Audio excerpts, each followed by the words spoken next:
आप देख रहे हैं MS न्यूज। मैं आपके साथ मोहिद्दीन इनामदार। आइए आज की खबर पर नजर डालते। ಪ್ರಮುಖ ಸ್ಥಳದಲ್ಲಿ ಇರುವ ಗಗನ್ ಮಹಾಳೆ ನರಸಿಂಹ ದೇವಾಲಯ ಮತ್ತು ವಿವಿಧ ಸ್ಥಳಗಳನ್ನು ಪರಿಶೀಲನೆ ಮಾಡಿದ್ವಿ. ಇಲ್ಲಿ ನಡೆದ ಇರುವ ಅಭಿವೃದ್ಧಿ ಕಾಮಗಾರಿಗಳ ಬಗ್ಗೆ ನಾವು ವೀಕ್ಷಣೆ ಮಾಡಿದ್ವಿ. ಈಗಾಗಲೇ ಮಾನ್ಯ ಕರ್ನಾಟಕ ಸರ್ಕಾರದಿಂದ ನಮಗೆ ನಿನ್ನೆ ಗಗನ್ ಮಹಾಳ್ ಕಂತಕ ಅಭಿವೃದ್ಧಿಗಾಗಿ 1.5 ಕೋಟಿಯಷ್ಟು ಅನುದಾನವನ್ನು ನಮಗೆ ಒದಗಿಸಿ ಆಡಳಿತಾತ್ಮಕ ಅನುಮೋದನೆಯನ್ನು ಕೊಟ್ಟಿದ್ದಾರೆ. ಸೊ ಮುಂದಿನ ದಿನಗಳಲ್ಲಿ ಹೇಗೆ ಆ 1.5 ಕೋಟಿಯನ್ನು ಸದುಪಯೋಗ ಮಾಡಿಕೊಳ್ಳುವುದೆಂಬುದರ ಬಗ್ಗೆ ಇವತ್ತು ಚರ್ಚೆಯನ್ನು ಮಾಡಿದ್ದೀವಿ. ಅದೇ ರೀತಿ ಇಲ್ಲಿ ನರಸಿಂಹ ದೇವಸ್ಥಾನ ಅಲ್ಲಿ ಬಂದು ಇಲ್ಲಿನ ವ್ಯವಸ್ಥೆ ಬಗ್ಗೆ ಕೂಡ ನಾವು ನೋಡಿದ್ದೀವಿ. ಆದರೆ ನಮಗೆ ತುಂಬ ಬೇಜಾರಾಗುವುದೇನೆಂದರೆ ಭಾಳಷ್ಟು ಕಸಗಳನ್ನು ಈ ಕಂದಕ ಒಳಗಡೆ ಮಂದಿ ಬೀಸಾಕ್ತಾ ಇದ್ದಾರೆ, ನಮ್ಮ ವಿಜಯಪುರ ನಗರದ ಮಂದಿ.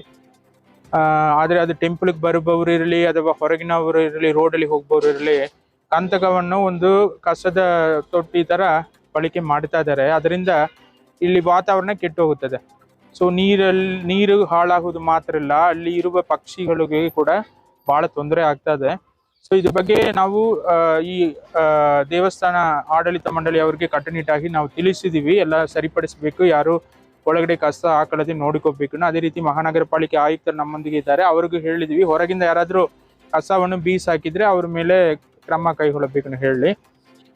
ಸೊ ನಾನು ವಿಜಯಪುರ ನಗರ ಮಂದಿ ಹತ್ರ ಕೇಳಿಕೊಳ್ಳುವುದು, ಯಾವುದೋ ಈ ಒಂದು ಕಂದಕ ಇರಲಿ ಅಥವಾ ಬಾವಿ ಕಲ್ಯಾಣಿ ಇರಲಿ, ದಯವಿಟ್ಟು ಕಸಗಳನ್ನು ಅಲ್ಲಿ ಬೀಸಾಕೋದು ಬೇಡ. ಮಾಡಿದ್ರೆ ಖಂಡಿತ ಮುಂದಿನ ದಿನಗಳಲ್ಲಿ ನಾವು FIR ಮಾಡುವ ಪರಿಸ್ಥಿತಿ ಆಗುತ್ತೆ.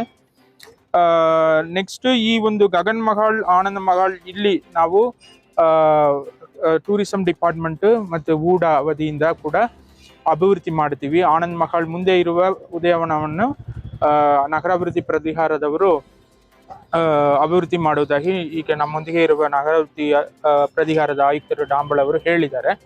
ಸೊ ಮುಂದಿನ ದಿನಗಳಲ್ಲಿ ಇನ್ನೂ ಹೆಚ್ಚಿನ ಕಾರ್ಯಕ್ರಮಗಳು ಮಾಡಿ ಈ ಒಂದು ವಿಜಯಪುರದಲ್ಲಿ ಟೂರಿಸಂಗೆ ನಾವು ಬಹಳಷ್ಟು ಆದ್ಯತೆ ಕೊಡ್ತೀವಿ. Thank you.